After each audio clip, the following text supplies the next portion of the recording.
are now on page 48 in the book. And we said we would talk about the mincha, so we're going to skip. Even though this is a difficult part.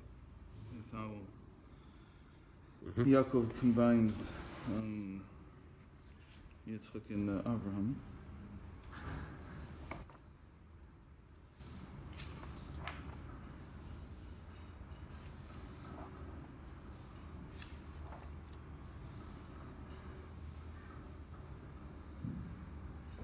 Okay, but we'll do it anyway. I wanted to do the mincha. The mincha is in the next page, on page 50. Oh, somebody went live. Oh, Moshe. So let's see. ויאמר יעקב אלוקי אברהם. So his prayer is אלוקי אברהם ואלוקי אבי יצחק. And he prays in the name of Abraham and Yitzchak. So the question is, why does he mention Abraham and Yitzchak?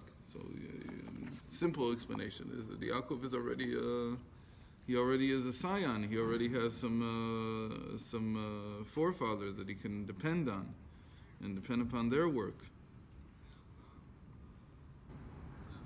But as we'll see, the Alter Rebbe explains it in terms of what he's going through himself, meaning that when you daven to the God of Abraham, the God of Yitzchak, what essentially you're doing is you're awakening your connection to Hashem through the particular character traits that they developed.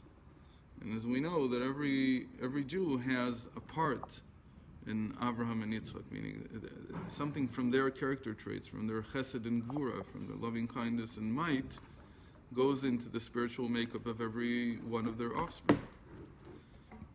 So he's awakening this relationship even in himself. Okay? So let's see. פירוש יתפלל שיומשך אליו המקיפים דקדושה של האבות, לעזור לו שיוכל להמשיך המקיף דתו הנ"ל, שיתגלה למטה, ולידי זה גם כן אצילי עניינה מיד עשיו שלמטה. So really what he's doing here, he says, is that the avos also had makifim. They also had surrounding light. Surrounding light means there's always something that's beyond what you've already integrated.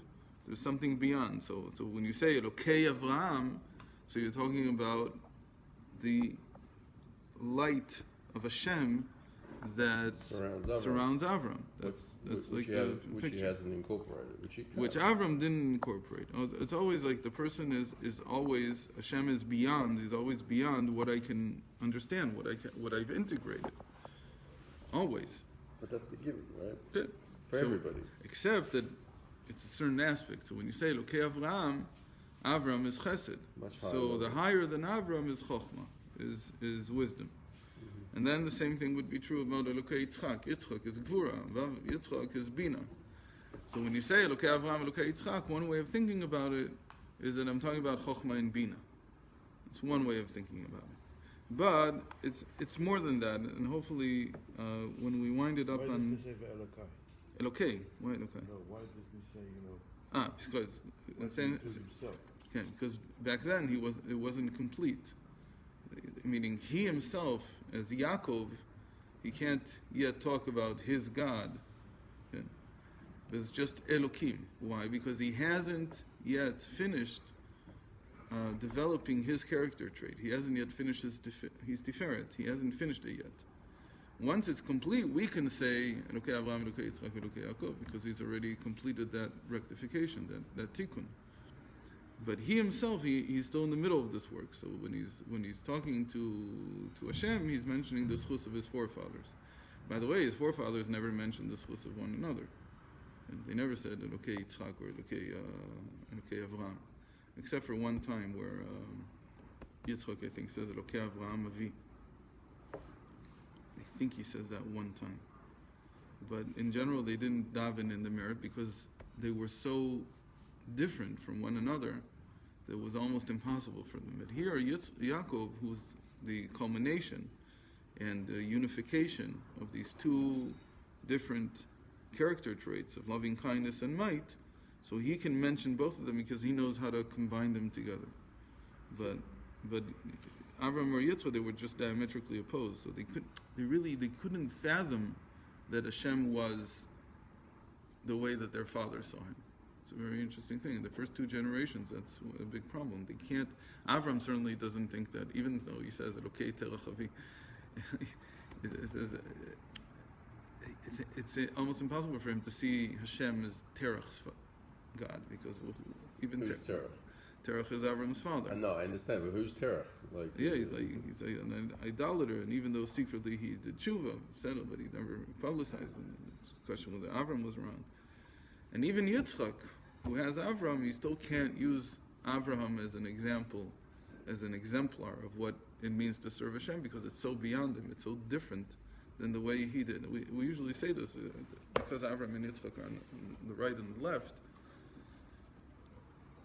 and you need the middle axis to combine them, so in a certain sense they're mamash diametrically opposed, and the only thing that can combine them is something much, much higher than just prayer. It has to be something that goes much higher. In any case, what combined them in the end was the Akedah. Okay. But they didn't really combine, they just switched places, it's called. So that's a different topic in itself. So Yitzhak never spoke. He spoke it by the Akedah. He spoke when he was talking to... on the way. On the way. He spoke when he was having an argument with Rebecca about davening for a child. That's not him. That's Ya'akov. You never argued with him. Never argued? They're considered to be the best couple. But they never argued at all. All we see is just peace between them. Right. Okay, anyway. So he divided the camp into two parts. So the question is, why does he divide it into two parts? Why not 3 parts, 4 parts?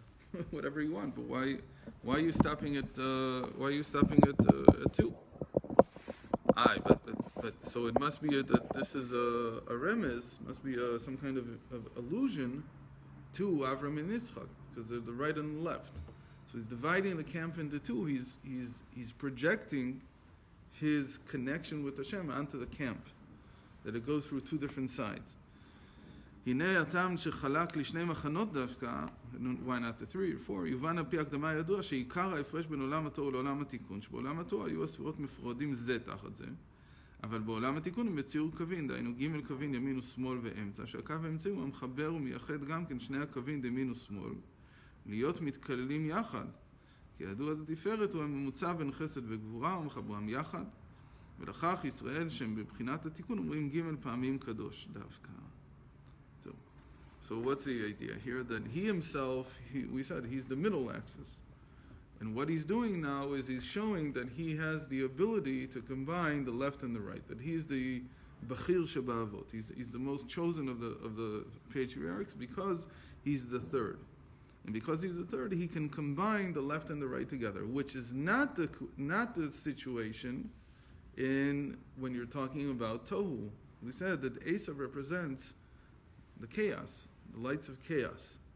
So I'm foreshadowing till Friday, and Friday, if we have more time, God willing, so we'll do more of this. We've been talking like Esau is a representative of everything that's Goyishkeit. But he's not, he's Esau. And we know that it didn't, like what happened after this generation, when Yaakov and Esau were alive, was that there was no more chance to just rectify the non-Jews. There's no simple way to do it. And says Yaakov, it's going to take many, it's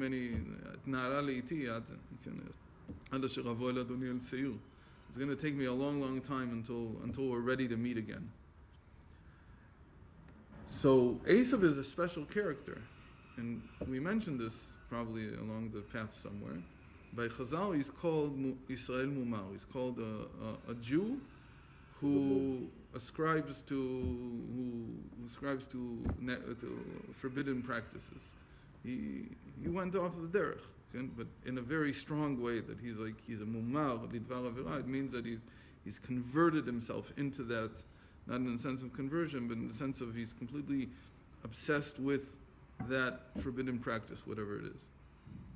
But he's still called a Jew. He's still called the Israel. His offspring are not. he can't transfer this onto his offspring. Why? Because his wives, they weren't Jewish. It's not like he came from Rivka, but he married non-Jewish women. And he didn't convert them. He didn't bring them into Avram's family, into Yitzchak's family. They were left outside. Because they were left outside, so the offspring, they're not Jewish. So you can't say about the Goyish world today. Daughter, didn't he? Okay, but you can't say today that because Esau was Yisrael Mumar, so somehow all the offspring from Esau, they're also. No, they're not at all. They have no connection to Yiddishkeit. So because they have no connection to Yiddishkeit, what was latent in Esau is gone. It's gone for a long, long time. Who knows when it will show up? And the Rebbe said now, Tam Avodat HaBirurim, the work of clarification is over, of sifting through the rubble is over, which means that it might be possible now to rectify it, but it comes from a different place already. It's not the person himself. It's not this person, this individual, whose name is Esau, who are trying to bring to us. I'm not interested in bringing you. I don't care who you are. What I'm interested in is what you represent. Of course, at a human level, there's always interest. I'm talking about on the theological level. On the theological level, it's no longer the individual non-Jew, this one or that one. It's rather what they represent. On the human level, of course, there's always a human connection between people. But what do you represent theologically? That's really the question. So if you, not theologically in the sense that there's something there. I mean, for me, what does this represent? What do you represent in me, in Yiddishkeit? What do you represent? So what do they represent? So we'll talk more about this on Friday, but what they Tomorrow. what? Tomorrow. I don't think we'll finish until I want to do all the picking up all the pieces that we didn't go over on Friday, but one of the main, this whole concept of Orot the Tov needs to be explained a lot more. What exactly are we talking about? Like, what does it represent in me, for instance? What does it mean? So we just said simply it's a physical pleasure, it's like this, like that, which is all true, but it doesn't get down to the core of what this is and what Esau really represented for Yaakov. In any case, in the world of Tohu, there's only, all the Sfirot are ordered along one line, one above the other. So there's no left and right, and certainly there's no unification of the left and right in the middle axis. That's what's missing there. And in the non-Jewish world today, you would say there's only left and right. There's just no middle axis. But in the world of Tohu is not the non-Jewish world. Again, it's something inside every Jew. It's something inside each one of us. That I also have, when I'm younger, we can say this is, again, going back to the immature picture, is that everything is just one above the other. It's just sequential development, linear development. And there's no complexity of unifying two opposites in order to create something. That doesn't exist yet. This is a famous joke, right? And like a non-Jewish professor wants to learn Talmud. So he comes to a Talmud Chacham. He says, "Teach me." He says, "You can't. It's Yiddish cup. It's not like regular thinking." He says, "Give me a question, any question from the Talmud." Right? The famous joke. So he says, two people fall down a chimney. Yeah. One of them is dirty and one's clean. So who goes to shower? So and he goes through 4 iterations. And then finally in the end, and you prove each side. Why? Because there's left and right. There's always left and right. And dialectic thinking this way, I don't think it's even dialectic. Dialectic is usually in the world, dialectic means that one person represents this and the other person represents that. And then there's a third who comes and he somehow mediates. But in Yiddish thought, you're the left, and you're the right, and you're the guy who mediates. And you have to keep it all straight. And not to be turned off by the fact that every time it's a different answer. It drives a regular person crazy. What are you talking about? That's what it means. And in the end, they're both true. They're both right. They're both proper ways of analyzing the situation. So says Yaakov, I live in the world of Tikkun already, and in the world of Tikkun there's left and right, and I mediate in the middle. So that's why he divides the camp into two. One camp on one side, one camp on the other side. One represents Yitzchak, one represents Abraham, and I, Yaakov, am in the middle. That's the hint he's giving. So he says, since I've rectified the 3 axes, I'm ready, and this is an interesting thing, I'm ready now to accept from the lights of Tohu. Because the lights of Tohu, I now have a vessel that can contain them, because the world of Tikkun, that's exactly what it means. It means that it has vessels, and it has lights inside the vessels, and it's all very strong. What is this called? That 3 is stronger than 1. In Kohelet, it says, "Ve'achut ha'mshulash lo b'mira yanetzek." That the thrice weaved cord, triple cord, will not easily be broken, torn apart. And that's exactly how you weave something strong, right? You make it into a braid, into at least 3 strands that come together. Then you also have something called 6 strands, and so on. You can have more, but the minimum to have something that's really strong and powerful and unbreakable is to have 3, and that's what Yaakov is saying.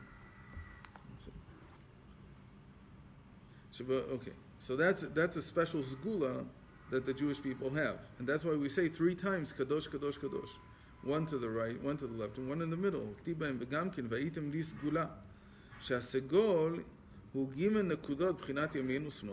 That's why we're called the sgula. Sgula really means a special a special charm, like for instance, or some kind of special reality. But the word itself is also used to describe the type of nikud called the segol. What's a segol? Segol is an e sound, right? So the e sound has 3 points: left, right, and middle. So and it's named after this word sgula. Segol really, in Hebrew, really means round. Yeah, really means round. So it's like in the circle. It's a new word that we use segol to describe. But galgal means something that's round. Like comes from the shoresh gimel lamed, agol, something that's round. In any case, the whole idea here is like that they're round. But segola is 3 points, left, right, and middle. אבל בעולם התוהו, שהיה בחינת פירוט, זה תחת זה, but in the world of Tohu, where the sfirot are one under the other, and that's why they're separate. Okay, so in Tohu, they're separate, the sfirot.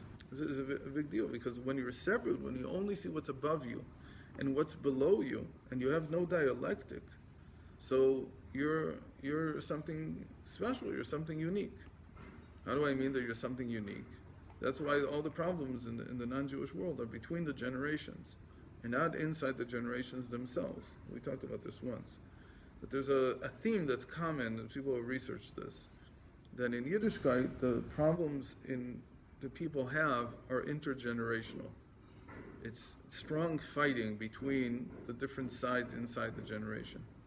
But there's a lot more, it's much easier, you see a much easier relationship with the previous generation and with the next generation. It doesn't come to murder or stuff like that, but in non-Jewish culture, especially in Roman, patricide and killing one's children as sacrifices was very, very common. It's like, why? Because that's the world of Tohu in that sense. That the world of Tohu only sees what's above him and what's below him. He doesn't see left or right, so he doesn't have an issue there. His real issue is just seeing above and seeing below. So what does he feel? He feels like, well, there was a generation in the past, and they should get off the stage. And now it's me. And those who are after me, well, I have to keep my stage as long as I can and prevent them from taking over. So that's it. That's the type of thinking that you have when the sfirot are one over the other. And that's what led to the kings of Tohu being shattering and dying. Why? Because each one said, Ana imloch, I'm the king. There's nobody else. Whoever was before me is gone, or I killed him. And whoever is under me has no right yet to anything, so it doesn't exist. And so you're left alone. There's nobody to your left, nobody to your right, and that's it. But in the Jewish culture, it's like always that there's left and right. I always have to deal with there being left and right. There's always a dialectic with somebody who thinks the opposite of me. So on the one hand, the strife is stronger within the generation. On the other hand, right away understand that you're not a ben yachid. You understand right away that you're not a single child. There's other children here. And you've got this issue of how am I going to get along with them? You have to learn how to get along. So that's one thing that comes out of it. But it's called the olam pirud because this toe is described as the world of separation. So it's like a refining process. Okay.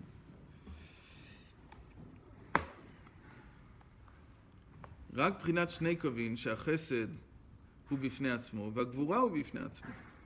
So it's as if there were just two lines, two axes. Chesed was alone and Gvura was alone. They never see one another. Really, they're one over the other. But if you would translate this into how it really is, because it's always been really that there are three axes, so you would say that Gvura, which represents the left, never knew there was a right side.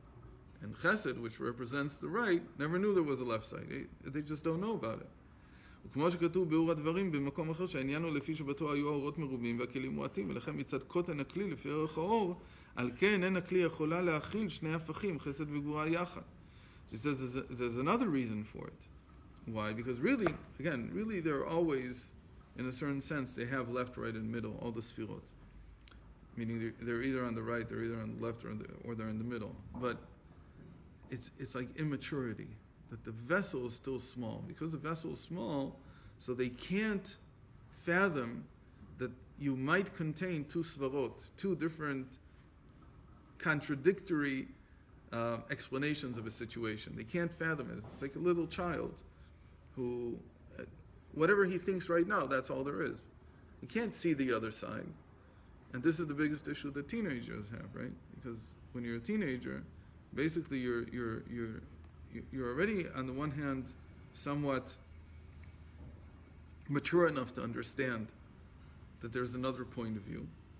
On the other hand, you're not used to doing it. You're not used to really putting yourself in somebody else's shoes. You're not used to really looking at the world, at reality, through somebody else's point of view. So what do you end up seeing? So you hate yourself. Well, you hate yourself because at some level you understand that there's another way of seeing it. On the other hand, you don't know how to do it. You're too stuck into your own thing. So it's like a very delicate process of moving from a state where I don't know at all that there's another point of view to the place where I know that there's another point of view, but I don't know yet how to move between the two. I mean, my vessel is just getting big enough that I'm aware of that there is something like this, but I'm not yet used to how to actually see it. And because of that, I also can't devater. I also can't give in as strong. You can devater in the sense that I can't accept the other side at all. I can't give it any credence really. And so I have to argue very strongly that the other side is just plain wrong. But I'm arguing so strongly because at some level I understand that it's not so simple. I'm no longer in the childish view where there's really only just my point of view. So what's the secret? How do you it's a process. There's no way to really the only way to quicken it is to learn Talmud. The quicker that's why Chazal say that when you're 15 you have to start learning Talmud. If you don't start by 15, you're in trouble. Or 13, depending on the child. If you don't start by them learning Talmud, really it's 13 because of that. That is also the middle axis. If you don't start learning how to dialogue, how to see things from this point of view, and then to see it from this point of view, and just be able to switch, really all of Talmud, that's all it is. It's really it's not easy sometimes because they become very, very complex arguments. Yeah. If you say this, and now you say this, and then you say this, then this is the maskana. This is the conclusion. So sometimes they're nested so many times that it's very hard to keep track. But that nesting that they go like that they're a tree of different paths in the logic. That's exactly what it means that the sfirot are inter-included one within the other forever. Like you could go on forever and seeing the left and the right and the left, the middle and the right, and it will just go on because Hashem is infinite. So it's just getting me used to the fact that Hashem is much more than just left or right. He's all the different possibilities together.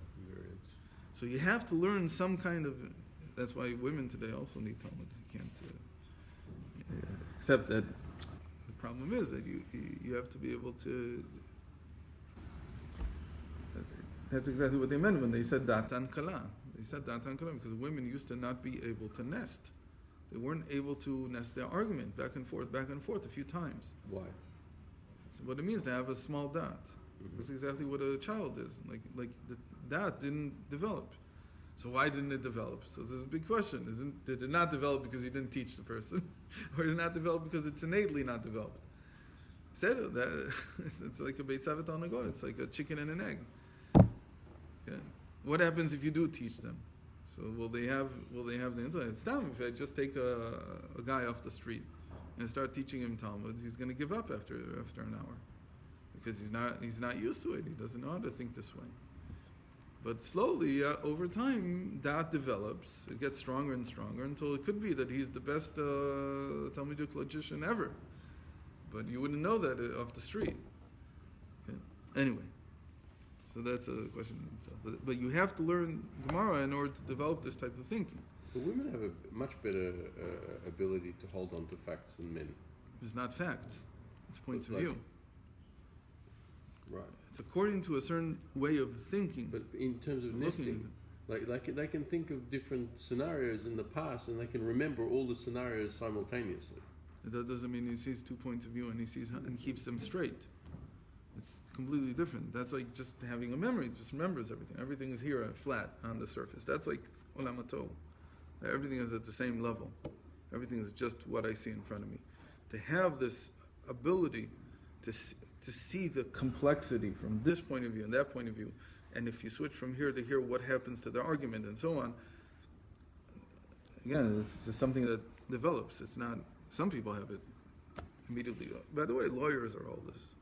Every single lawyer, what is a lawyer supposed to do? A lawyer is supposed to convince you that there's another way of seeing things.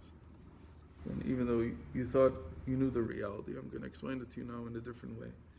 And the argument has to be sound, meaning that if you follow my logic, you come to a conclusion that was different than if you followed the other logic. I have to convince you that this is really how you should see it. So it's true that if you're very good at Gemara, Talmud, then you make a good lawyer. You don't make a good scientist. And by the way, that by the way is the difference. Women are great scientists. Like you said, they're very good at keeping all the facts and being meticulous, which is what science needs, what any kind of experimentalist needs. It needs to be very meticulous in the data that they gather and how they keep track of it and how they think about it. But a scientist can't suddenly switch to the other point of view. It'll destroy everything they're doing. In fact, the other point of view is the enemy. It's mamish, it's the enemy. If you bring me any data that supports the other side, I have to explain it according to my side. I can't say, oh, there's another side. Mamish not. Like, it'll destroy all my work. So women are actually very good scientists, but not very good logicians in that sense. Mm-hmm. Well, again, the stereotype. To teach somebody, it could be anything. Who knows? But innately, where does this go? It's the direction that it goes. Mm-hmm. Somebody once told me very nicely, though, what's the difference? Where did racism come from? Racism is Noach's invention. Noach decided that his son Ham is going to be cursed. He was the first racist. Why did he do it? Because he did something to him. Said he did something to you. Now you blame all this progeny. Everybody's he's going to give birth to. Well, what do you want from them? So in a certain sense, and that was the worst part of what happened. The whole thing that Noach got drunk and his son did this to him, so he didn't have another child. Big deal. But now you're forcing humanity into a history where somebody is seen as intrinsically different, intrinsically cursed. He set us up for the worst calamity maybe in history. So you have to undo it. Well, how do you undo it? You explained it. The only reason that people that was the argument. They said, black people can't learn. Have you tried to teach them? No, because they can't learn. It's a cyclical argument. What are you talking about? The moment that you start teaching, the same way that you learn, they learn. Well, they're different. There's no difference. That thinking that there's some intrinsic difference leads to such terrible things. And Noach forced it upon us. He forced it. So there's nothing intrinsically, as it were, different about any human being. Everybody can learn. Like somebody gave the interesting argument, what's the difference between North Korea and South Korea? There's no difference, the same people. So why is one so backwards and people are idiots, literally, except for the few that they take the smart people and they teach them how to build rockets.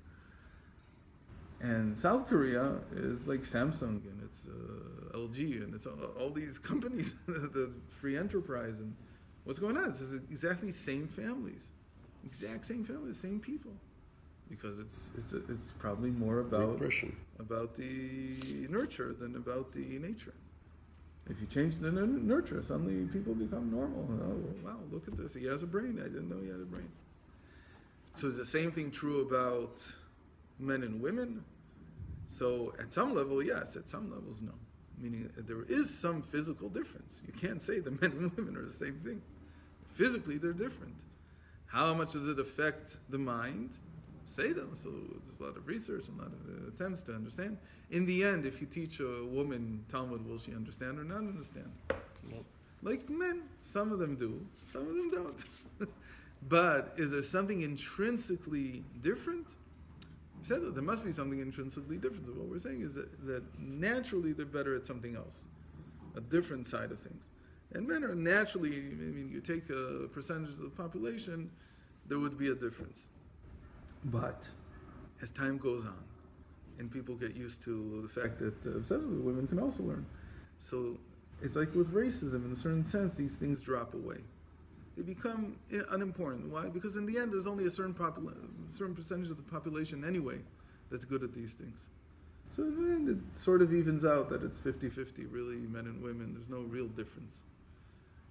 Again, if you just take a woman off the street, is it easier or more difficult? So it might be that in the people that have not learned, that the people that are just now starting, it's much harder to teach the woman than it is the male.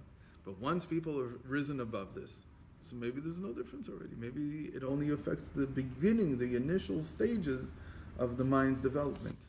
And when you go beyond that, said all the minds are the same, all the brains are the same, there's no difference. Okay, anyway, there's an interesting discussion in and of itself, but okay.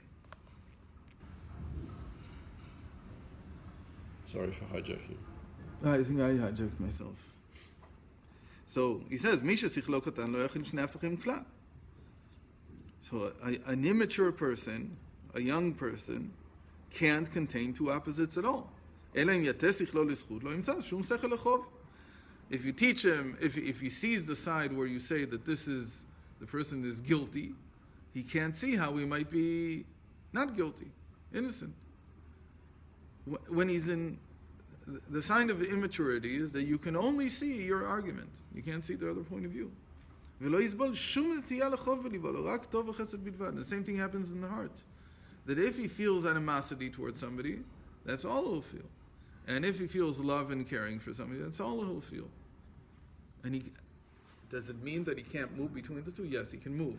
But he can only entertain one side at a time. Meaning his heart is monolithic. Doesn't mean it's monolithic, it's all good or it's all evil. It's rather, at this moment, it's all chesed, it's all loving kindness. At this moment, it's all gvura. And what does Hashem want from us? That you have to be at the same time, you have to both love Hashem and fear Hashem. So obviously this is, by a young child, you teach one at a time. But when you grow up, you're supposed to come to a place where you can switch between them so quickly, at least, that it looks like you're doing both at the same time. And it's like the bird in the cage.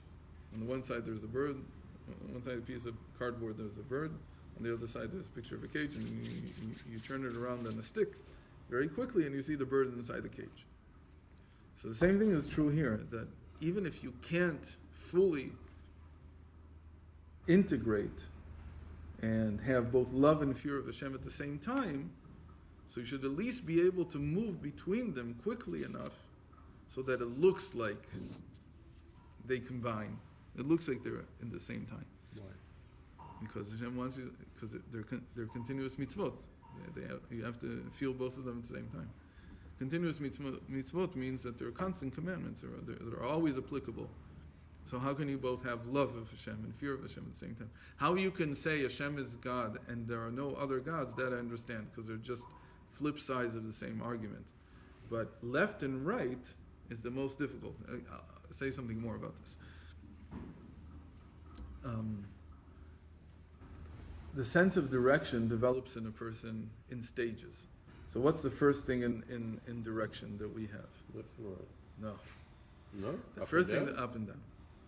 The first thing that we have is up and down. That's why the baby turns over and under and lifts its head. The first big thing that the baby does is to be able to lift its chin, to be able to look up. So the first thing that develops in a person's mind in terms of space is up and down. Then the next one is forwards and backwards. And that comes from crawling. Okay, this is all like stuff Piaget worked on and it's well known in the occupational therapy world. So that's why you know about it. Only in the end, and this never develops in most people, as I'll show you in a second, do you begin to have an inkling of left and right. Left and right is very, very difficult. One of the signs of this is that when you ask somebody for directions on the spot, or just you say, make a left here. There's so many times you make a right. Why? Because it's not fully integrated into the mind. In most people, I think it's 95%. Wow. Meaning on the spot, but up and down, you'll never get somebody. Look down and look. Nobody does that. Like you understand that perfectly. Forwards and backwards also, because it's a different muscle, it's this, it's that. That also explains why it came first. It's easier to go up and down than it is to go front and back. But still, front and back is still like very clear where it is. Almost everybody knows exactly. There's no question. But when you come to left and right, I don't know what the numbers are, but it's a very high percentage of people. Kids confuse it all the time. It's not just kids, it's adults, same way. Really? That's what I'm saying. You ask somebody for directions, or you tell somebody to turn, or to do this, or to do that. They get confused. They have to think about it. I'm not saying that they don't know where left and right is. Of course they know where it is. But they have to think about it to connect it. It's not intuitive. It's not intuitive at all. The reason for this is, and that's one of the biggest questions in physics, is why is there left and right? It's called parity. Mm-hmm. Why is there parity in the world? There shouldn't be parity. Does it matter? There's no difference between up and down in physics. There's no difference between back and front in physics. Why should there be a difference between left and right? It's just another direction. It's just another direction. That's all it is. And yet there's, in many things, we see that there is parity. That was one of the big discoveries of the 60s. It's called it was whether parity is conserved. And there was this famous experiment with, some yuan or whatever that they showed, that if you look at the process through a mirror, as it were, it is not the same. Meaning that it retains the parity. That left and right still mean left and right. It's crazy. Like you can't even understand why this would be. Because when you look at it in the mirror, you would expect it to just be the flip image. But no, it retains left and right. You're left and right. It doesn't make any sense. So this was a big deal. Slowly they began to have supersymmetry, which means that parity is concerned together with charge. That two things flip, and then in the end it's conserved between two different variables. But it was in the beginning was like, and it still is, because we still see that there's parity. There's another parity that we have between before and after in time. In time, in physics, theoretically, there should be no difference between if you're going forwards or backwards in time. Why is there a difference? And yet time moves forward. It has parity. It's not the same thing. And you don't see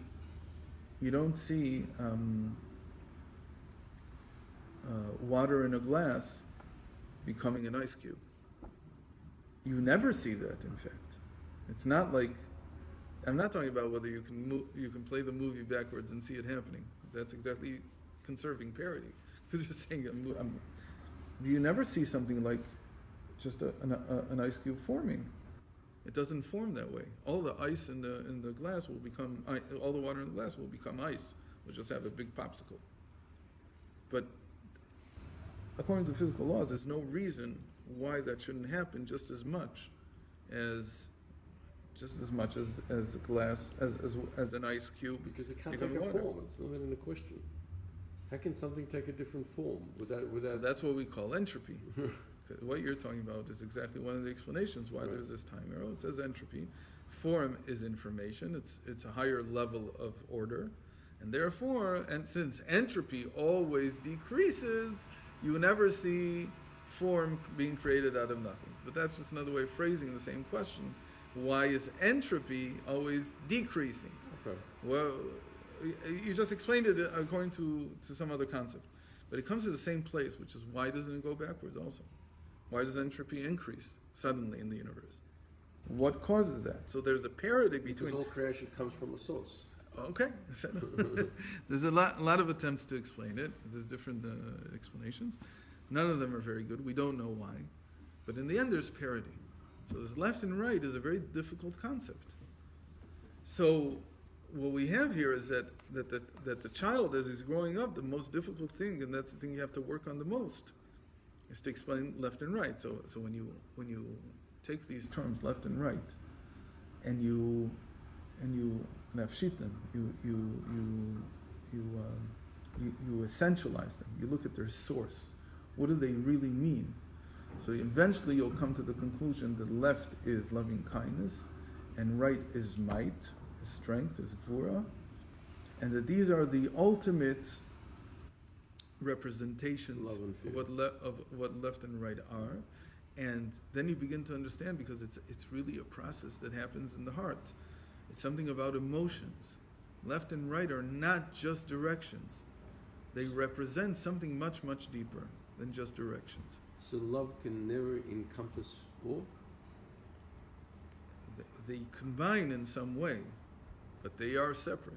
They are separate. They must be separate. You can't say that it's like up and down. Up and down, even up and down, you also have a representation that's above and below, but really in up and down, in the sphirot, the middle axis, whatever's up and down, they're all linked. They're all like the same thing. It doesn't matter whether it's malchus or it's ketel. They're really considered to be one thing. Everything along the middle axis is really Ein Sof itself. It's all one thing. But on the left and right, having a left axis and a right axis is something intrinsic in the universe. This is what the Torah tried to get across. That you're not going to solve it by just saying these are just directions. They're not neutral. Why? Because they relate to the heart somehow. They relate to our emotions. And the moment they relate to emotions are not neutral. You can't just say it's the same thing to love somebody very strongly and to hate them very strongly. No, it's just mamash opposites. So, in a sense, you could say that Avram, because he was chesed, displayed love because he had fear, and Yitzchak is the opposite. Why? He displayed They're not dependent all on one because he another. had love. They're not dependent on one another. They're not dependent. Each one is its own universe. To feel hate or to feel strength and to feel loving kindness, they're just different altogether. They're not dependent. The question is, how do you bring them together? No. Seder. So that's the problem with a young person. You missed out vertigo. What? Vertigo. Pilots, you know, that Okay. up when they flying down. Right. Because they're the same. No, they get mixed up. They get mixed up because they're the same. They really are the same. They get mixed up really because they're the same. That's Left the and reason right, you don't get mixed up because they're the same. You get mixed up because you don't know the difference yet. Okay? It's like a different problem altogether. How come when you're looking at somebody else, it's difficult to assess which is the left Because and which you is the can't. right? It's even You more difficult. literally have to turn your own body to. The thing that gives you the most perspective on left and right from somebody else's point of view is tefillin. Because tefillin are written miyamin lakoreh. It's called as if the person in front of me would be reading them. So inside the parshios, Okay. they're Left to right. ordered Yeah, from right to opposite, left, yeah. but you're right to left, not mine. So it's like teaching me how to see from somebody else's perspective. That's what they do for you. You put them in the middle. Why do you put them in the middle? Because that's what Yaakov does. Yaakov is the ability to see, and that's why he's Torah. Yaakov is Torah. Yaakov is emes. Yaakov is real beauty, by the way. Real beauty means that there is left and right. It's not pure symmetry. This we know today about Yes. people's faces. That what we see as beautiful is that for the faces and are not perfectly symmetric. There has to be some deviation from the symmetry for it to look beautiful. In any case, there's a lot to be discussed about this one. Shkoyach.